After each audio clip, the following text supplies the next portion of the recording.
भक्तगणों, आज वाल्मीकि रामायण किष्किंधा कांड में सुग्रीव का श्री राम को सीता जी के आभूषण दिखाना तथा श्री राम का शोक एवं रोषपूर्ण वचन यह कथा आपको वाल्मीकि रामायण किष्किंधा कांड में से सुना रहा हूँ। आपको ध्यान को सुने और इस चैनल को लाइक एवं सब्सक्राइब जरूर करें। सुनिए। सुग्रीव ने पुनः प्रसन्नतापूर्वक रघुकुल नंदन श्री रामचंद्र से कहा, हे राम, मेरे मंत्री में श्रेष्ठ सचिव ये हनुमान जी आपके विषय में बहुत सारा वृत्तांत बता चुके हैं, जिसके कारण आपको इस निर्जन वन में आना पड़ा है। अपने भाई लक्ष्मण के साथ जब आप वन में निवास करते थे, उस समय राक्षस रावण ने आपकी पत्नी मिथिलेश कुमारी जनक नंदिनी सीता को हर लिया। उस बेला में आप उनसे अलग थे और बुद्धिमान लक्ष्मण भी उन्हें अकेले छोड़कर चले गए थे। राक्षस इसी अवसर की प्रतीक्षा में था। उसने गीत जटायु का वध करके रोती हुई सीता का वर्ण किया है। इस प्रकार उस राक्षस ने आपको पत्नी वियोग के कष्ट में डाल दिया है, परंतु इस पत्नी वियोग के दुख से आप शीघ्र ही मुक्त हो जाएंगे। मैं राक्षस द्वारा हरी गई वेदवाणी के समान आपकी पत्नी को वापस ला दूंगा।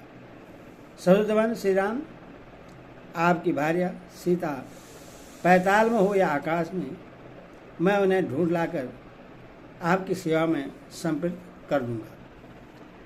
रघुनंदन, आप मेरी इस बात को सत्य माने। महाभाव, आपकी पत्नी जहर मिलाए हुए भोजन की भांति दूसरे के लिए आग्रह है। इंद्र सहित संपूर्ण देवता और असुर भी उन्हें पचा नहीं सकते। आप शोक त्याग दीजिए, मैं आपकी प्राण बल्लभा को अवश्य ला दूंगा। एक दिन मैंने देखा, भयंकर कर्म करने वाला कोई राक्षस किसी स्त्री को ले जा रहा है।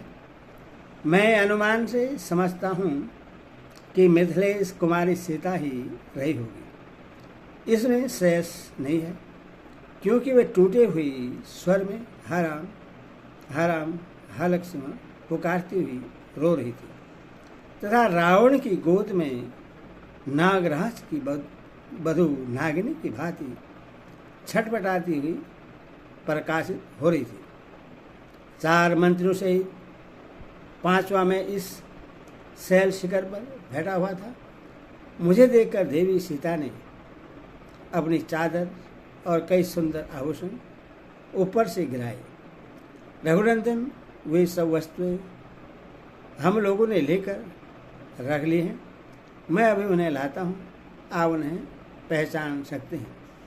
तब श्री राम ने यह प्रिय संवाद सुनाने वाले सुग्रीव से कहा, सके शीघ्र ले आओ, क्यों विलम्ब करते हो।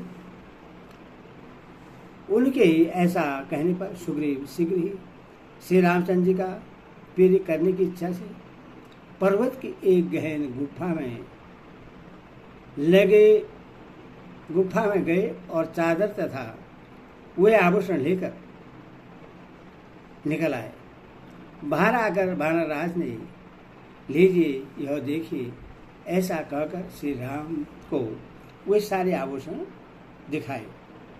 उस वस्त्र और सुंदर आभूषणों को लेकर श्री रामचंद्र जी कुहासे से ढके हुए चंद्रमा की भांति आंसुओं से अवरुद्ध हो गए। सीता के सनेबस बहते हुए आंसुओं से उनका मुख और वस्त्र भीगने लगा। वे हा प्रिय, ऐसा कहकर रोने लगे और धैर्य छोड़कर पृथ्वी पर गिर पड़े। उन उत्तम आभूषणों को बारंबार हृदय से लगाकर वे बिल में बैठे हुए रोष में भरे सर्प की भांति जोर जोर से सांस लेने लगे। उनके आंसू का वेग रुकता ही नहीं था। अपने पास खड़े हुए सुमित्रा कुमार लक्ष्मण की ओर देखकर श्री राम दीन भाव से विलाप करते हुए बोले, लक्ष्मण देखो, राक्षस के द्वारा हरी जाती हुई विधे नंदिनी सीता ने यह चादर और ये गहने अपने शरीर से उतारकर पृथ्वी पर डाल दिए थे। निशाचर के द्वारा अपहृत होती हुई सीता के द्वारा त्यागे गए ये आभूषण निश्चय ही घास वाली भूमि पर गिरे होंगे, क्योंकि इनका रूप ज्यों का त्यों दिखाई देता है, ये टूटे फूटे नहीं हैं। श्री राम के ऐसा कहने पर लक्ष्मण बोले, भैया मैं इन बाजूबंदों को तो नहीं जानता और न इन कुंडलों को ही समझ पाता हूँ कि किसके हैं, परंतु प्रतिदिन भाभी के चरणों में प्रणाम करने के कारण मैं उन दोनों निपुणों को अवश्य पहचानता हूँ। तब श्री रघुनाथ जी सुग्रीव से इस प्रकार बोले, सुग्रीव तुमने जो देखा है वह भयंकर रूपधारी राक्षस मेरी प्राण प्यारी सीता को किस दिशा की ओर ले गया है, यह बताओ। मुझे महान संकट देने वाला यह वह राक्षस कहाँ रहता है? मैं केवल उसी के अपराध के कारण समस्त राक्षसों का विनाश कर डालूंगा। उन राक्षसों ने मिथिली का अपहरण करके मेरा रोष बढ़ाकर निश्चय ही अपने जीवन का अंत करने के लिए मौत का दरवाजा खोल दिया है। वानरराज, जिस शासक ने मुझे धोखे में ढालकर मेरा अपमान करके मेरी प्रियतमा का वन से अपहरण किया है, वह मेरा घोर शत्रु है। तुम उसका पता बताओ, मैं अभी उसे यमराज के पास पहुंचाता हूँ। इस प्रकार वाल्मीकि आश्रम रावण आदि काव्य किष्किंधा कांड का 66 पूरा हुआ। बोले श्री राम।